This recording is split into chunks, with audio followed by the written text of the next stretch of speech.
Section 3 धारा 3। अभी अपना चैप्टर 1 ही चल रहा है। चैप्टर 1 में टोटल 3 धाराएं हैं, 1 to 3। 3 में क्या है, इसमें क्या रखा है, जनरल एक्सप्लेनेशन, मतलब कि साधारण स्पष्टीकरण। Through this Samhita every definition of an offence, every penal provision, every illustration of every such definition or penal provision shall be understood subject to the exception contained in chapter entitled General Exceptions, though those exceptions are not repeated in such definition, penal provision और illustration। इसका सीधा सा मतलब क्या है कि इस संहिता में अभी तक अपन ने डेफिनेशन परिभाषाएं पढ़ी है, ठीक है। उनमें जो दंड उपबंध जो भी दिए गए हैं वो किन के अधीन होंगे, जो अपना चैप्टर आएगा जनरल एक्सेप्शन, साधारण अपवाद, वो चैप्टर अपना 3 है, जो कि धारा 14 से लेके 44 तक है, ठीक है। उसमें अपन पढ़ेंगे जो साधारण अपवाद दिए गए हैं अपने इसमें भारतीय न्याय संहिता में, उनके अध्ययन माने जाएंगे जितने भी डेफिनेशन है, ठीक है। कहीं पे इस संहिता में कहीं पे भी कोई भी परिभाषा हो, दंड हो या दृष्टांत हो या उपबंध हो, वो किन के अध्ययन होंगे, अपवादों के अध्ययन होंगे, ठीक है। अपन जब चैप्टर 3 पढ़ेंगे तो इसको और विस्तार से पढ़ेंगे। फिर इसका इलस्ट्रेशन से समझते हैं क्या क्या रखा है। पहला illustration, the section in the Sanhita, इस संहिता में जितने भी अपने सेक्शंस हैं, which contain definitions of offence, जिन जिन में ऑफेंस की डेफिनेशन दी गई है, ठीक है। Do not express that a child under 7 years of age can not commit such offence, ठीक है। But the definition are to be understood subject to the general exception which provides that nothing shall B N offence which is done by a child under 7 year age. इसका मतलब क्या हुआ कि अपनी जो संहिता है भारतीय न्याय संहिता, इसमें जो अपराधों की परिभाषाएं जहाँ जहाँ पे दे रखी है, जैसे अपन इसको सीक्वेंस से पढ़ेंगे तो वहाँ पे आगे अपराध आएंगे, ऑफेंस आएंगे, उनकी डेफिनेशंस आएंगी, उनके दंड के प्रावधान आएंगे। वहाँ पे कहीं पे भी ये चीज़ शो नहीं कर रखी है कि भी 7 वर्ष से कम आयु का बालक ऐसा अपराध नहीं कर सकता, ठीक है।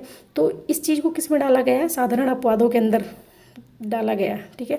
तो इस संहिता में कहीं पे कुछ भी लिखा हो, लेकिन अगर वो साधारण अपवाद में वो चीज़ आती है तो वहाँ पे इसके प्रोविजंस लागू नहीं होंगे, मतलब अपवादों का लाभ मिलेगा चैप्टर 3 के अंतर्गत, ठीक है। जैसे भारतीय न्याय संहिता में कहा गया कि 7 साल से कम आयु का बालक यदि कोई भी अपराध कर देता है, कोई भी, तो वो क्या होगा, दोषी नहीं होगा। नेक्स्ट अपना बी, इसमें क्या है, a police officer without warrant apprehends Z, बिना वारंट के क्या कर लेता है, वो जेड को पकड़ लेता है। हु हैज़ कमिटेड मर्डर, जिसने क्या किया है, मर्डर कमिट किया है। Here A is not guilty of the offence wrongfully confinement, for he was bound by law to apprehend Z, ठीक है। And thereby the case fall within the general exception which provide that nothing is an offence which is done by a person who is bound by law to do it. मतलब ये illustration 1 भी अपना साधारण अपवाद में आता है, 7 साल से कम बालक का। बी में क्या कहेगा, पुलिस ऑफिसर है, पुलिस ऑफिसर को क्या किया जाता है, बाउंड बाय लॉ होता है, अपने कार्यों को करने के लिए विधि द्वारा सशक्त होता है। यदि उसने किसी पर्सन कौन है, जेड, उसने मर्डर कमिट किया है, तो मर्डर क्या होता है, एक नॉन बेलेबल और कॉग्निजेबल ऑफेंस होता है, ठीक है, अजमानती है और संज्ञेय अपराध होता है। उसमें विदाउट वारंट भी क्या कर सकते हैं, गिरफ्तार किया जा सकता है। यदि ए पुलिस ऑफिसर ने क्या किया, जेड को एप्रीहेंड किया है, तो वो लीगली बाउंड नहीं होगा, उसके ऊपर किसी भी प्रकार का कोई दंडिक प्रावधान नहीं चलाया जाएगा।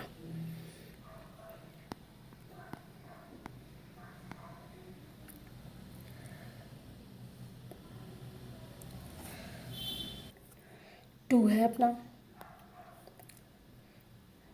धारा 3 का clause 2, subsection 2, every expression which is explain in any part of this Samhita is used in every part of this Samhita in conformity with the explanation. इसमें क्या कहेगी भाई, इस संहिता में जो भी कुछ लिखा गया है, जो भी कन्फर्म किया गया है, वो सब जगह ही लागू होगा, ठीक है।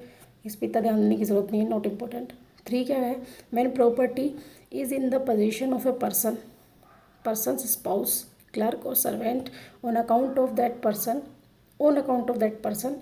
it is in that person's position within the meaning of this संहिता। इसका मतलब क्या होगा कि जब भी कोई संपत्ति होती है किसी व्यक्ति के कारण, उस व्यक्ति का कोई पति है, पत्नी है, ठीक है, कोई लिपिक है, सेवक है, उसके कब्जे में है, लेकिन वो किसके कारण है, उसी व्यक्ति के कारण जिसकी वह संपत्ति है। तो वही संहिता के अर्थ के अंदर क्या होगा, ऐसा माना जाएगा कि उस व्यक्ति के कब्जे में।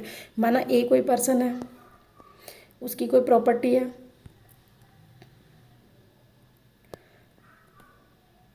उसकी कोई प्रॉपर्टी है जो कि उसने क्या कर रखी है, माना न्यस्त कर रखी है या फिर अपने सेवक को उपभोग के लिए दे रखी है, तो प्रॉपर्टी किसकी मानी जाएगी, वो एक ही मानी जाएगी इस संहिता के अंतर्गत। ठीक है, नेक्स्ट अपना इसमें एक्सप्लेनेशन है, क्या कह रखा है, पर्सन एम्प्लॉयड टेम्पररीली और on a particular occasion in the capacity of A clerk और सर्वेंट इज ए क्लर्क और servant with in the meaning of the subsection. इस सबसेक्शन में क्या माना जाएगा, अगर किसी को अस्थायी रूप से भी या फिर किसी पर्टिकुलर ओकेजन या विशिष्ट अवसर पर नियोजित किया गया है तो उसके अंतर्गत, इस उपधारा के अंतर्गत क्या माना जाएगा, उसे लिपिक और सेवक माना जाएगा। नेक्स्ट अपने 4 है, 4 में क्या कहा गया है, in every part of the Sahita except where a contrary intention appears from the context, words which refer to an act done extend also to illegal omissions। illegal omissions upon omission पढ़ के आए धारा 2 उपधारा 25 में, ठीक है, 225 में। उसमें क्या कहा गया था कि प्रत्येक लोप या लोपों की आवली, सीरीज ऑफ ओमिशंस, वो क्या माने जाएंगे, ओमिशंस माने जाएंगे। तो इसमें इलीगल ओमिशंस का मतलब क्या है कि जब तक कि कोई प्रतिकूल आशय प्रतीत न होता तो इस संहिता के प्रत्येक भाग में किए गए कोई भी कार्य करने निर्देश करने वाले शब्दों का विस्तार अवैध लोपों पर भी है। यदि कोई पर्सन है, वो क्या है, किसी काम को करने के लिए वैध रूप से आबद्ध है और वह उस कार्य को नहीं करता है, तो क्या माना जाएगा, उसका अवैध लोप या इलीगल ओमिशन माना जाएगा। Thank you. नेक्स्ट अपन सामान्य आशय है, कॉमन इंटेंशन, उसको नेक्स्ट स्लाइड में पढ़ते हैं। Thank you.